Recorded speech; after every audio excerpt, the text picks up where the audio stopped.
Hi, I'm Vacchiano for the New York Daily News, coming to you from outside the Giants practice facility in the Meadowlands. You can see the stadium behind me. You might as well put a big top over it on Sunday because the circus is coming to town in the form of the 1-7 Dallas Cowboys, right on the heels of a coaching change. Wade Phillips out.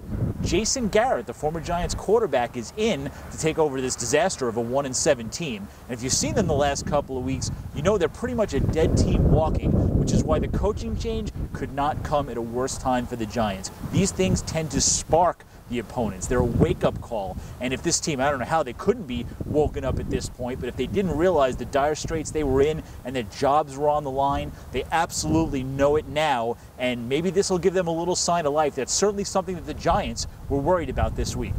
You hear anything about jobs on the line, you see a head coach fired in the middle of the season, your players are going to play. They're going to respond.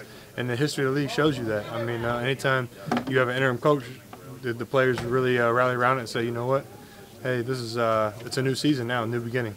Another thing that the Giants are worried about this week, their own offensive line. They've got 3 guys hurt. They got center Sean O'Hara, likely out with a sprained foot. His backup, Adam Coates, is gone for the season with a torn ACL, and David Deal, the left tackle, is out for a couple of weeks with a torn hamstring. So inside their practice facility, they're doing a little bit of line dancing right now, trying to figure out the rotation. They'll probably have Sean Andrews at left tackle. It looks like Rich Seibert will probably be at center. A little bit of a hole left guard. It might be Mitch Petrus, their rookie that they drafted this year. It could be Kevin Booth, fresh off the physically unable to perform list. Either way, they got some mixing and matching going on. They do seem confident, though. They got a lot of guys who can play a lot of different positions, and they think that's going to help. Yeah, I'm excited to be back, be active. You know, I think that you don't realize how long, was it, 9 weeks are until you're sitting at home when the team's on the away game.